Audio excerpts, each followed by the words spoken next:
عقل مندوں کے لیے ایک زبردست مثال. ہم تربوز خریدتے ہیں، واٹر میلن، مثال کے طور پہ 5 کلو کا ایک تربوز ہم نے خریدا، اور جب اسے کھانے لگتے ہیں تو پہلے اس کا چھلکا اتارتے ہیں نا. 5 کلو میں سے کم از کم 1 کلو کا تو چھلکا نکل جاتا ہوگا، یعنی آلموسٹ 20%، 20% تو کم ہو جاتا ہے. مگر کیا کبھی ہمیں افسوس ہوتا ہے اس کا؟ کہ ہم سوچتے ہیں کہ ہم نے تو تربوز چھلکے کے ساتھ خریدا، چلو آج چھلکے کے ساتھ ہی کھا لیتے ہیں. ایسا نہیں کرتے نا. اچھا، ہم چکن بھی تو خریدتے ہیں، زندہ ثابت، اسی کو تولتے ہیں، تلواتے ہیں، پیسے دیتے ہیں، مگر جب کھانے کی باری آتی ہے، پکانے کی باری آتی ہے، تو اس کے بال، اس کی خال، اس کی علائشیں نکل جاتی ہیں، تو ریٹ تو کم ہو جاتا ہے. مگر کبھی اس پر دکھ ہوتا ہے؟ نہیں نا.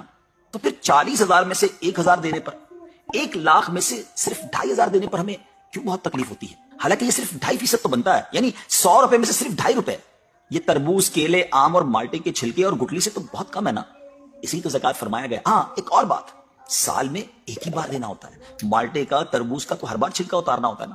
یہ 100 روپے میں سے 2.5 روپے یا 1,00,000 میں سے 2,500 روپے سال میں ایک ہی بار دینا ہوتا ہے، اور اسی کو زکوٰۃ کہا گیا. کیا برکت والا کام ہے یہ. مال بھی پاک، ایمان بھی پاک، دل اور جسم بھی پاک، اور معاشرہ بھی خوشحال. اتنی معمولی رقم، یعنی 40 روپے میں سے صرف 1 روپے، اور فائدے کتنے زیادہ، اجر کتنا زیادہ، برکت کتنی زیادہ.